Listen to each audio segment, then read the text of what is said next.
be around and to be exposed to. The book is filled with these stories that he wants to tell you all. He's got pictures of his family life in his films. So it's an amazing, another piece of art. Well, even, spending time with Brando, Jimmy Baldwin, it was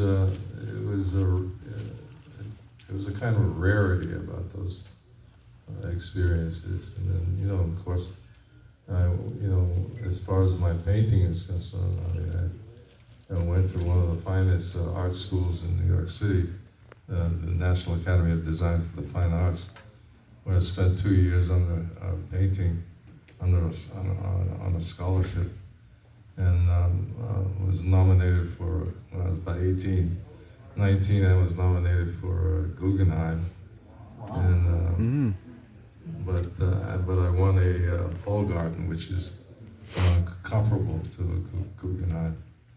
But one of the Smithsonian owns one of my paintings, and the Schoenberg in New York owns one of my paintings. The Kansas City Jazz Museum owns a piece of mine.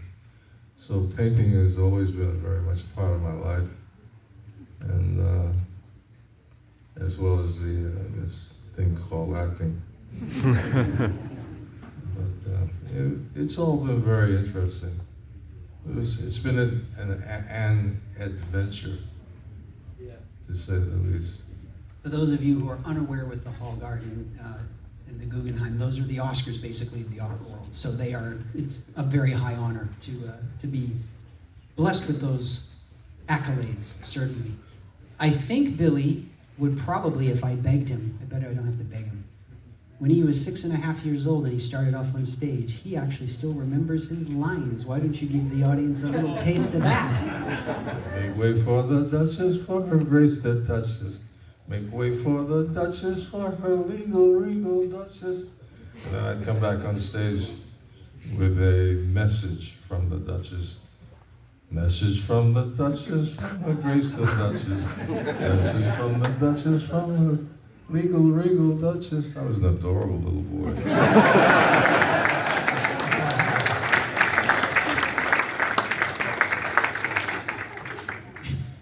So, if you guys would like to see more of his artwork, you can go to his website. I also did an album too. I did an album. Wait, can we do one thing at a time? The website first. Well, you got me going here, I know. Well, tell them the website. No, I get what website?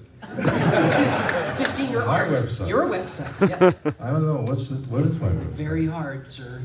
Billy Dee Williams. .com. Yes, exactly. I don't know, all this technology stuff. It's very yeah. good, So go there, look at some art. We actually have one of his pieces hanging at our booth as well. He did a piece about the Empire Strikes Back, which you can buy at our booth. And but no pressure. We also have the books for sale, but now finish, because I know people want to hear about the album that if you poke around on Amazon, an album you can in get. 1970, and what was it? 61, called "Let's Misbehave" with Billy Dee Williams. You know the song "A Taste of Honey"? Nobody knows "A Taste of Honey." Well, one person said yes. That guy knows. Okay. And yeah, that was the first to ever sing that song on stage, actually. So as a result of that, I ended up doing this album called "Let's Misbehave" with Billy Dee Williams.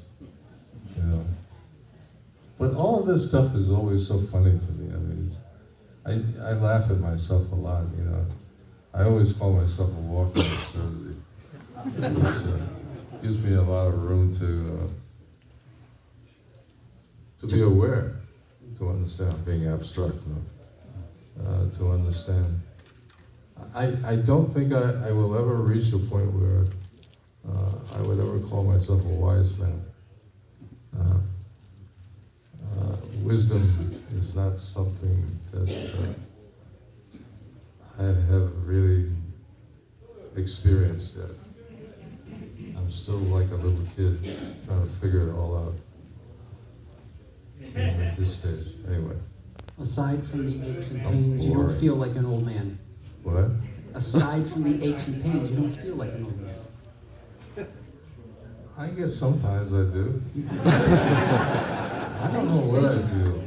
Just, Thank you for going with me on that path. I'm just trying to enjoy. I just want to enjoy life.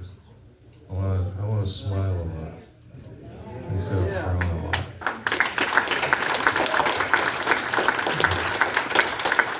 I want to enjoy everybody, all wonderful people. It's always nice to do this, traveling around and doing these Comic-Cons, because I get a chance to meet the people who've been really very important to my life and my career. And so it's my way, my opportunity to say thanks.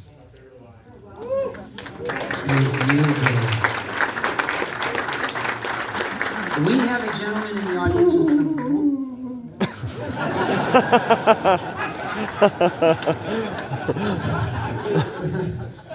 We have a gentleman in the audience who's going to walk around with a microphone right here to get your questions. So put your hands in the air. What's your name, sir? Ben.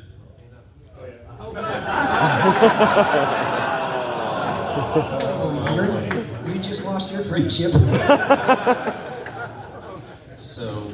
So many tens of thousands of us have asked you for autographs throughout the years with different messages of things that were personal to us.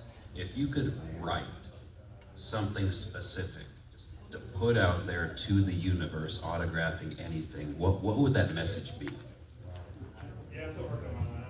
I love you.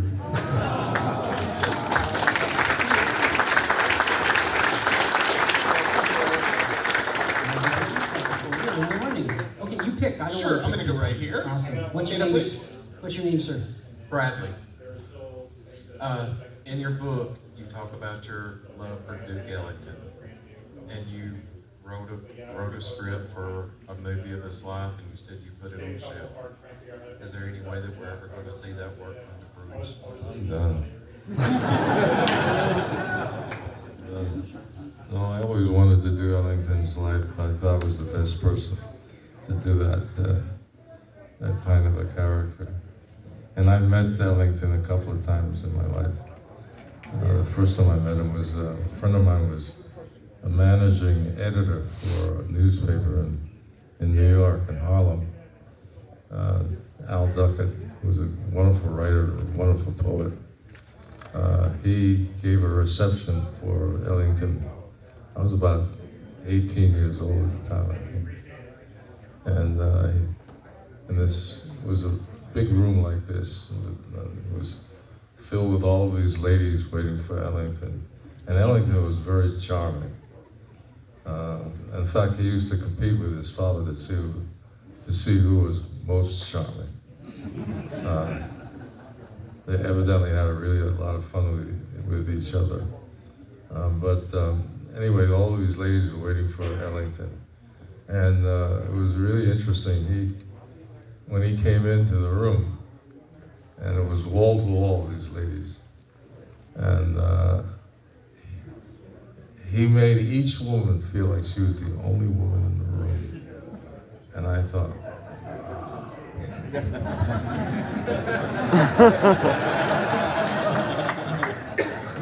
that was incredible. The second time I met him, I wanted to tell him almost I wanted to do his life story. I met him in Vegas when I was under contract to Berry Gordy, who started Motown, and that was right after I did Lady Sings the Blues.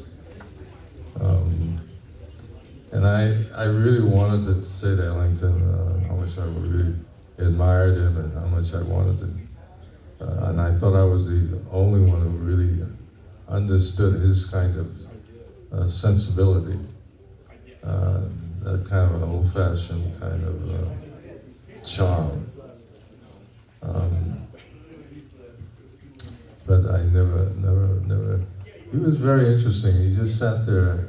I sat in his dressing room, And he waited for me to say something. I didn't know what to say. He never asked me to leave. He never prompted me to explain why I did not leave. He just sort of waited. And so finally I just got up and left. But anyway, he was extraordinary. But that's the other thing too. As far as musicians are concerned, I met some really, really incredible people like Clark Terry. I don't know if you know who Clark Terry is. He was one of the great jazz from the bebop era. In fact, when I end my book with Chandelier, baby, that's an old kind of from Lester Young. He came up with that expression. He was one of the great saxophonists. And Clark and I used to sit, and he